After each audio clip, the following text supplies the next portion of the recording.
Okay, today's video should be quite short and sweet. It's about healthy eating habits. I've already kind of touched on some of these throughout the rest of the modules. So we've got posture, how are you holding yourself? That's a good healthy eating habit. We've got not drinking while you're eating. That's another good healthy eating habit.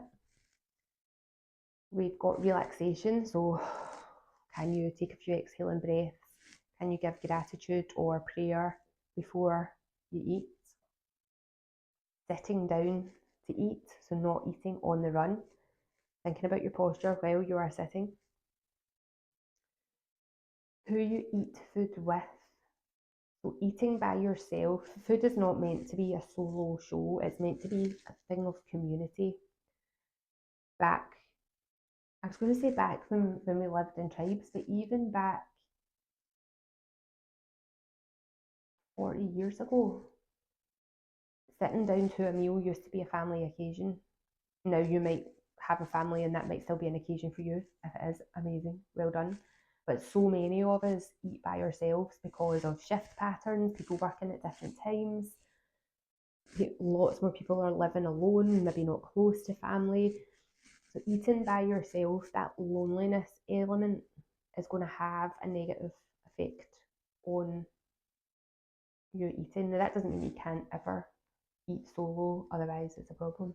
If you live by yourself and you've not got anybody to eat with, then can you go on a video call with somebody so that you're having a bit of a chat, so that you feel part of a community?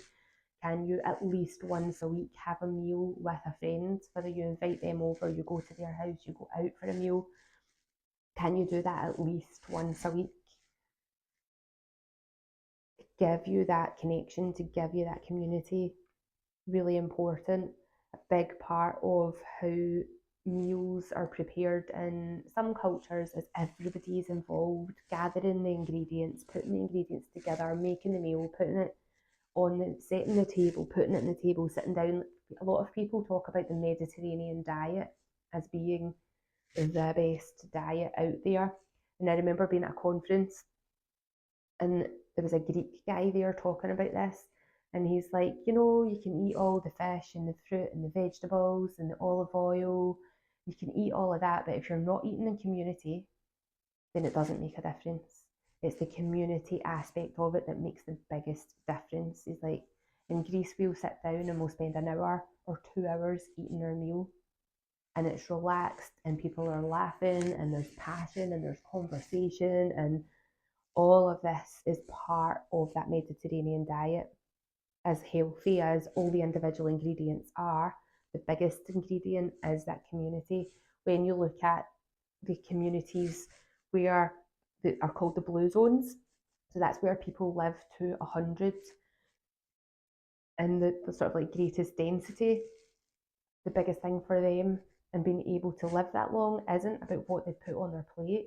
Some of these people are sitting smoking and eating McDonald's, but they are in community, they are part of the community. So this is a really important part of your digestive health.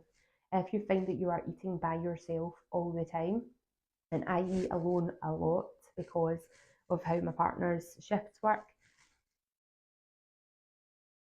not feeling lonely or angry in those times where you are eating by yourself is vitally important. So being comfortable with yourself for when you are on your own. But how can you make meal times more part of a community? And it might be that you've got a few friends who are all eating by themselves. So then you can start to create a little bubble of your own community of people, so that you're not just working for yourself here, you're helping a wider group of people. I'd love to know your thoughts on this. Do you eat alone a lot? I would like to know more. So let's put it in the chat. Let's have a conversation about it. Let's create community around it. And yeah, interesting. I'd like to know how you feel. And I would even get you to really notice on times where you do eat with other people, is your digestion better or worse? Nice wee observation for you.